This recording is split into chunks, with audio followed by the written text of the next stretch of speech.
Did you know that the frozen ice palace where Yuri and Lara shared their final moments wasn't built in Russia at all, but on a Spanish hillside under scorching summer heat? Dr. Zhivago looked like a frozen Russian fairy tale, but almost everything you saw was Hollywood magic wrapped in secrets. David Lean didn't just direct a movie.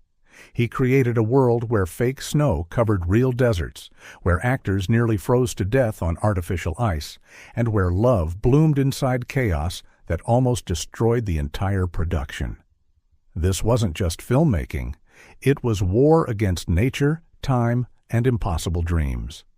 What you saw on screen took years of struggle, genius tricks, and moments when everything almost fell apart. Let's dive in and discover 20 weird and amazing facts about Dr. Zhivago. The entire Russian winter was built in Spain. When David Lean decided to make Dr. Zhivago, everyone assumed he'd film in Russia. After all, the story lived and breathed Russian snow, Russian forests, Russian ice. But there was one giant problem. The Soviet government refused to let a Western film crew tell Boris Pasternak's story. They hated the book. They called it anti-Soviet propaganda. Pasternak himself had been forced to reject the Nobel Prize because his own country turned against him. So Russia slammed its doors shut, and Lean faced an impossible question. How do you make a Russian epic without Russia? The answer came from an unexpected place: Spain. Lean and his team scouted locations across Finland. Everywhere seemed wrong, too modern, too small, too expensive. Then someone suggested Madrid. Madrid?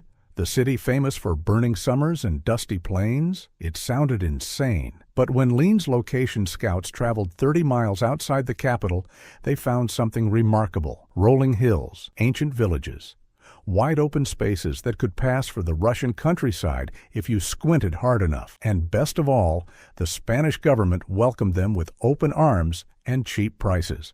But here's the twist. Spain had no snow. Not in summer, not in winter, not anywhere near Madrid. So the production team had to invent winter from scratch. They brought in marble dust, tons and tons of it, crushed into powder fine as flour. They mixed it with special chemicals that could reflect light like real ice. They covered entire hillsides, transformed village streets, and painted the world white with fake winter that sparkled under blazing Spanish sunshine. Actors shivered in heavy coats while crew members collapsed from heat stroke. The thermometer hit 90 degrees while everyone pretended to freeze. Russia never looked more beautiful, and Russia was never really there. Omar Sharif thought he'd be fired. Every single day, Omar Sharif arrived on set terrified. He'd just finished Lawrence of Arabia, also directed by David Lean, and that experience had taught him one crucial lesson.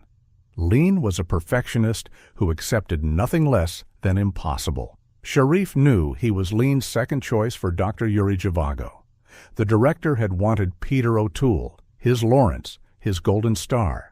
But O'Toole was exhausted and refused to dive back into another Lean marathon. So Lean reluctantly turned to Sharif, the Egyptian actor who'd played a Bedouin prince but had never attempted a Russian doctor, a poet, a romantic lead carrying an entire 3-hour epic on his shoulders.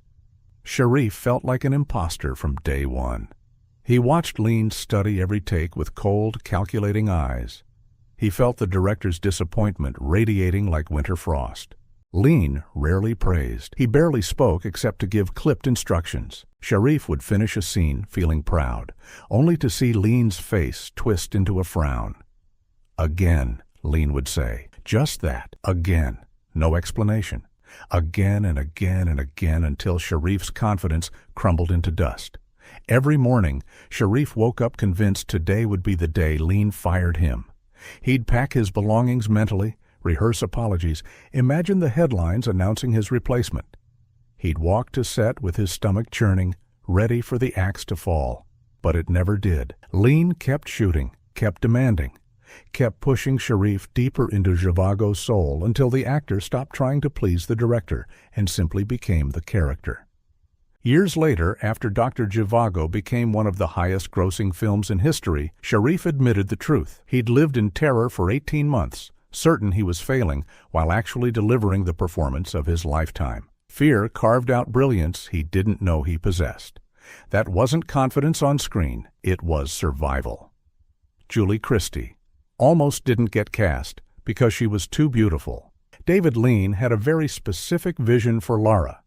She needed to be beautiful, yes, but not Hollywood beautiful, not glamorous, not polished. Lara was a survivor, a woman ground down by revolution and heartbreak, someone whose beauty came from strength rather than makeup. Lean wanted an actress who could look radiant in one scene and utterly destroyed in the next. He wanted real emotion, raw and unfiltered. He interviewed dozens of actresses. All of them were too perfect, too trained, too aware of their beauty. Then Julie Christie walked into his office, and Lean's heart sank. She was absolutely stunning, luminous. The kind of face that stopped traffic and won beauty contests. Everything he didn't want. Lean barely spoke to her during their first meeting. He thanked her politely and assumed that was the end. Christie left convinced she'd wasted everyone's time. But Lean's casting director had shown him footage from a small British film called Billy Liar, where Christie played a free-spirited girl who dreamed of escape. In that film, Christie wasn't trying to be beautiful. She was just alive, messy, complicated, real. Lean watched the footage 3 times. He saw something beneath the beauty. A wildness, a vulnerability, a woman who could transform herself into whatever the camera needed. He called Christie back for a screen test. This time, he didn't just interview her. He threw challenges at her. Cry without warning. Show me anger. Now show me love, dying in your eyes. Christie responded like a chameleon, shifting emotions so fast Lean could barely keep up. She wasn't performing beauty. She was channeling truth. Lean hired her on the spot, gambling everything on an actress whose greatest obstacle was looking too perfect. And Christie proved him right by disappearing completely into Lara, making audiences forget Julie Christie even existed. Beauty became invisible when talent burned bright enough. The sunflower field scene used 700,000 real flowers. One of Dr. Zhivago's most iconic images shows Yuri and Lara walking through an endless field of sunflowers, golden petals stretching to the horizon like a sea of light. It's breathtaking, romantic, the kind of shot that makes you gasp. But creating that single scene nearly bankrupted the production and drove the art department to the edge of madness. David Lean refused to use fake flowers or matte paintings. He demanded real sunflowers, thousands of them. No, hundreds of thousands, enough to cover acres of Spanish countryside and create a living, breathing ocean of gold. The problem was timing. Sunflowers don't bloom on command. They follow nature's schedule, growing in their own time, blooming when they're ready. Lean's shooting schedule didn't care about nature. He needed the sunflowers in July. During a specific 2-week window, the train attack scene used real explosions that almost killed the stunt team. David Lean loved practical effects. He hated fakery. When the script called for a brutal train attack during the Russian Civil War, Lean insisted on real explosions, real fire, real danger. He wanted audiences to feel the chaos, smell the smoke, believe the terror. So the special effects team rigged an actual vintage train with genuine explosives, positioned stunt performers in period costumes, and prepared to blow everything sky high while cameras rolled. The plan was ambitious, maybe too ambitious. The scene required perfect timing. Stunt riders on horseback would gallop alongside the moving train. At precise moments, explosives planted on the train cars would detonate, sending fireballs into the air. Stunt performers would leap from the train, roll across the ground, and scramble to safety while the entire vehicle erupted in flames. Cameras would capture everything in one continuous shot. No second takes. No room for error. If someone missed their cue by even 2 seconds, they could be incinerated. The stunt coordinator rehearsed the sequence for weeks, walking everyone through every step until they could perform it, but rehearsals didn't include live explosives. When filming day arrived, the air crackled with tension. David Lean stood behind the camera, perfectly calm, waiting for perfection. The train started rolling. The horses galloped. Cameras captured the action. Then someone hit the detonator too early. The first explosion went off 3 seconds ahead of schedule, right as a stunt performer climbed between two cars. The fireball erupted directly beneath him. He felt the heat sear his costume, smelled his hair singeing, and threw himself sideways purely on instinct. He hit the ground hard, rolled through dirt and rocks, and came up smoking but alive. The other explosions followed in rapid succession, each one bigger than planned.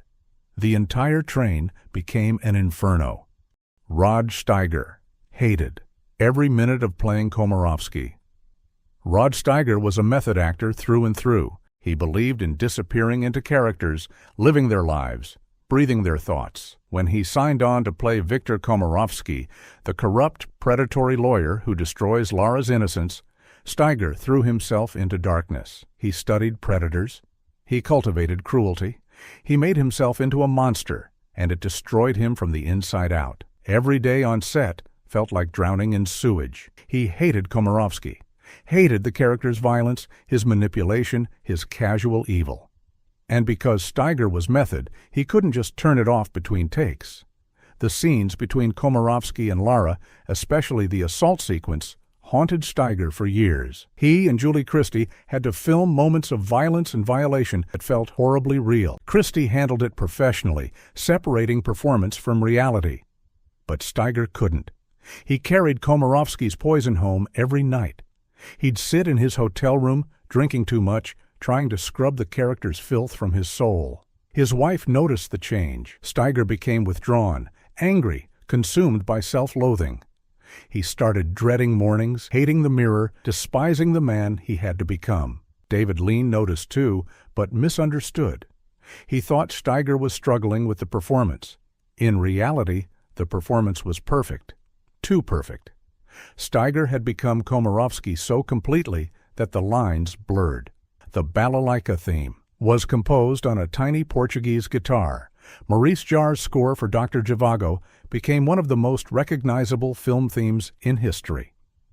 Lara's theme swept across the world, played at weddings and funerals, covered by orchestras and street musicians. That haunting balalaika melody felt Russian to its core, like folk music passed down through centuries. Millions of people assumed Jarre composed it in Moscow, surrounded by Russian instruments and Slavic soul. The truth was far stranger. Jarre composed the entire score in a cramped Paris apartment with a rented upright piano and a tiny Portuguese guitar he'd bought at a pawnshop for 15 francs. He'd never been to Russia. He'd never touched a balalaika. David Lean had given him one instruction: make it sound Russian without sounding like a stereotype. No Tchaikovsky imitations, no cliché folk songs. Something new that felt old. Something Western ears would recognize as Russian, even if actual Russians might scratch their heads. Jarre spent weeks experimenting with different instruments, trying to capture the sound in his head. Nothing worked. Then he picked up the cheap Portuguese guitar and plucked a simple, descending melody. It sounded melancholy, romantic, foreign, but familiar. He played it again, varying the rhythm, adding trembling vibrato that mimicked a balalaika's distinctive wobble. Suddenly, Russia appeared in his tiny Paris apartment.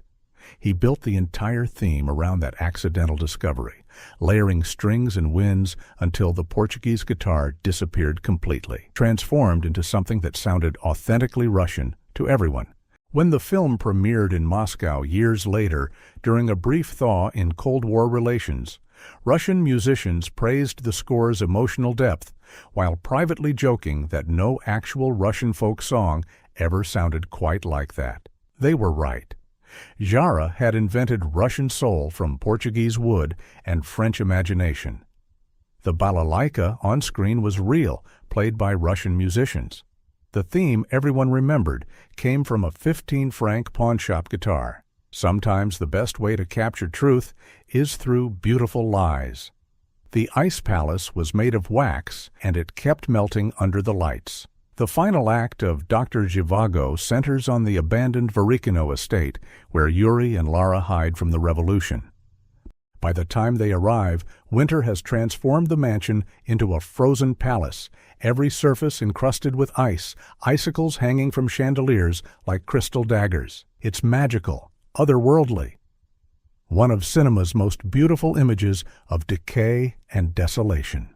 But creating that ice palace in the middle of Spanish summer required invention. The art department built a complete mansion interior on a soundstage outside Madrid. Then they had to make it look frozen solid. Real ice would melt instantly under the powerful film lights needed for shooting. Even if they somehow kept it frozen, the moisture would damage the cameras, fog the lenses, and make filming impossible. So they turned to wax. Tons and tons of specially formulated wax designed to mimic ice's transparency and sparkle. Artists sculpted icicles by hand, each one unique, each one positioned to catch light like real frozen water. They coated walls, furniture, and floors with thin layers of wax. Then the lights came on, and the entire palace started melting. The wax was tougher than ice, but it wasn't invincible. Under the intense heat of film lighting, icicles began to sag. Walls started weeping. Furniture developed a sticky, sweaty sheen that looked nothing like frost. Between every take, the art department rushed in with spray bottles of coolant, fans blowing cold air, and fresh wax to repair damage. They worked through the night before each filming day, rebuilding sections that had collapsed, replacing icicles that had drooped into sad, lumpy blobs. David Lean pushed his luck, filming scenes that ran 10, 15, sometimes 20 minutes without cuts. The cameras captured beauty, but if you watched closely, you could see the palace slowly dying. Icicles that started sharp ended round. Frost that began crisp became glossy. Omar Sharif and Julie Christie performed their final heartbreaking scenes while surrounded by an ice palace literally melting in real time. The art department aged 20 years in 18 weeks. David Lean didn't speak to his editor for 6 months while cutting the film. David Lean was famous for controlling every aspect of his films. He directed, yes, but he also obsessed over editing, spending months in dark rooms, trimming frames, adjusting rhythms, perfecting pacing until each film moved exactly as he imagined. For Doctor Zhivago, he partnered with editor Norman Savage, who'd worked with him before. They started collaborating normally, discussing scenes, debating choices.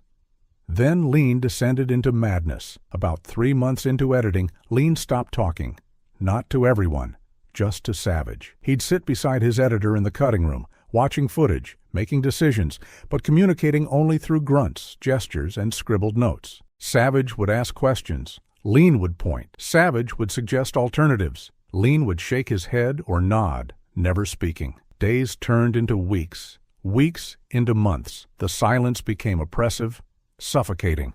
Savage couldn't tell if he'd offended Lean or if the director had simply retreated so deep into the film's world that normal human communication seemed irrelevant. The truth was stranger than Savage imagined. Lean had become convinced that talking about the film would somehow diminish it. He believed Dr. Zhivago existed in a wordless space, a realm of pure emotion and visual poetry. Every time he tried to explain a cut or justify a choice, he felt like he was killing something delicate. So he stopped explaining. The film's budget ballooned to $11 million, nearly bankrupting MGM. When Dr. Zhivago began production, MGM studio executives estimated the budget at $6 million. Expensive, but manageable for an epic romance starring international talent. David Lean nodded, smiled, and promised to stay on budget. He was lying, not maliciously. He simply knew from experience that his vision could never fit inside anyone else's financial boxes. Lean didn't make movies. He waged war against limitation, and war is always more expensive than planned. The budget started bleeding almost immediately. The Spanish locations required massive construction. Entire villages had to be built from scratch, designed to look authentically Russian. Streets needed cobblestones. Buildings needed period architecture. Everything had to work for cameras approaching from any angle. Then there was the fake snow, the sunflower fields, the ice palace, the vintage trains. Each element cost exponentially more than estimated. Lean refused to compromise. When producers suggested cheaper alternatives, he'd stare at them with icy disdain and continue shooting exactly as he pleased. By the halfway point, the budget had doubled. $12 million spent with months of filming remaining. MGM executives panicked. They sent urgent telegrams. They dispatched producers to Spain to rein Lean in. Lean ignored them all. He worked slowly, deliberately, shooting scenes dozens of times until they matched his internal vision. He threw away entire sequences if they didn't feel right, burning money like firewood. The studio considered shutting down production, cutting their losses, firing Lean, and salvaging whatever they could. But they'd already invested too much to walk away. They were trapped, forced to keep writing checks while Lean pushed toward something that might be brilliant or might be career-ending catastrophe. Final cost, $11 million. At the time, one of the most expensive films ever made. MGM's executives attended the premiere with clenched jaws and sweaty palms, praying they hadn't financed a beautiful disaster. Then the box office numbers started rolling in. Doctor Zhivago became a phenomenon, eventually grossing over $100 million and saving MGM from bankruptcy. Alec Guinness played Yevgraf Zhivago for only 2 weeks and stole every scene. Alec Guinness had worked with David Lean before on The Bridge on the River Kwai and Lawrence of Arabia. He trusted Lean completely, which is why he agreed to play Yevgraf Zhivago, despite the role being relatively small. Yevgraf was Yuri's half-brother, a mysterious figure who framed the entire story, appearing at the beginning and end like a ghost overseeing the narrative. Guinness would be on set for maybe 2 weeks. Easy money, a favor to a friend. Then he read the script and realized Lean had given him something special. Yevgraf doesn't have many lines. He watches more than he speaks. But Guinness understood that silence could be louder than dialogue. He built Yevgraf as a man carved from ice, someone who'd survived the revolution by becoming harder than the world around him. Every gesture was precise, every glance calculated. Guinness moved through scenes like a cold wind, chilling every space he entered. Other actors would finish their lines and suddenly notice Guinness, standing in the background, doing nothing, yet somehow dominating the frame. David Lean loved what Guinness created. He started expanding scenes, giving Yevgraf more moments, letting Guinness's presence bleed through the film like a subtle reminder that history was watching. The film was banned in the Soviet Union. Until 1994, Boris Pasternak wrote Doctor Zhivago, knowing the Soviet government would hate it. The novel portrayed the Russian Revolution not as glorious triumph, but as chaotic destruction that consumed innocent lives. It showed party officials as corrupt and brutal. It suggested that personal love mattered more than political ideology. These ideas were poison to the Soviet state. When Pasternak submitted the manuscript for publication in 1956, Soviet censors rejected it immediately. Publication in Russia was forbidden. Pasternak smuggled the manuscript to Italy, where it was published in 1957. The Soviet government erupted in fury. They denounced Pasternak as a traitor. When he won the Nobel Prize in 1958, the government pressured him to reject it, threatening his family if he dared accept. Pasternak crumbled, declining the prize and living his final years under house arrest, broken and harassed until his death in 1960. The book that should have made him a hero made him a prisoner in his own country. When David Lean's film version premiered in 1965, the Soviet Union banned it completely. No screenings, no discussions, no acknowledgement that it existed. Soviet citizens who wanted to see it had to smuggle bootleg copies through underground networks, risking arrest to watch a love story their government feared. The film became forbidden fruit, dangerous contraband, proof that art could threaten empires. Decades passed. The Cold War raged. Dr. Zhivago played in theaters worldwide while remaining invisible inside Russia. Finally, in 1994, 3 years after the Soviet Union collapsed, Dr. Zhivago was officially shown in Russia for the first time. The famous eye, Close-up wasn't Omar Sharif's idea. One of Dr. Zhivago's most iconic images shows an extreme close-up of Yuri's eye, filling the screen, reflecting light and emotion in equal measure. It became the film's signature shot, used in posters and trailers, instantly recognizable decades later. Film students study it as an example of visual poetry. Omar Sharif hated filming it and thought David Lean had lost his mind. The scene occurred during Yuri's final moments, dying alone in a crowded trolley car. Lean wanted to show life draining away, consciousness fading, the spark of existence going dark. He decided the only way to capture that was to film Sharif's eye, that audiences could see every flicker, every tiny shift as death approached. He brought in a special macro lens designed for filming insects and flowers never before used on a human face. The camera had to be positioned inches from Sharif's eyeball, so close that Sharif could feel the lens threatening to brush his lashes. Sharif had to hold absolutely still. Any movement would ruin the shot. He couldn't blink except when Lean specifically called for it. The lights necessary for such an extreme close-up blazed like small suns, burning into Sharif's retina. His eye watered uncontrollably. Every instinct screamed to close his eye, to turn away, to escape the torture. The frozen waterfall required industrial refrigeration units that kept breaking down. During the Varikino winter sequence, Yuri and Lara discover a frozen waterfall near their hideaway. It's stunning. A cascade of ice suspended in mid-fall, glittering like diamonds, perfectly still and perfectly beautiful. David Lean wanted it for one brief shot, maybe 5 seconds of screen time. Creating it consumed 3 weeks and nearly drove the special effects team to mutiny. They couldn't use a real frozen waterfall because Spain didn't have any. They couldn't fake it with wax because wax couldn't replicate water's transparent sparkle. They needed actual ice, shaped and frozen in the form of a waterfall, somehow maintained in Spanish heat long enough to film. The solution required industrial refrigeration units, the kind used in commercial meat storage, arranged around a specially built waterfall structure. Water would be frozen in layers, building up slowly. The refrigeration units worked beautifully in testing, but testing happened in cool morning temperatures. When filming began under the afternoon sun, the units struggled, then failed. Ice melted faster than the machines could freeze it. The waterfall started as beautiful sculpture, then degraded into slushy mess. Engineers worked through the night, repairing units, adjusting temperatures, building reflective shields to block sunlight. They'd achieve success for brief windows, maybe 30 or 40 minutes of stable ice, before heat and machinery failure forced another shutdown. Geraldine Chaplin was Charlie Chaplin's daughter and terrified of disappointing her father.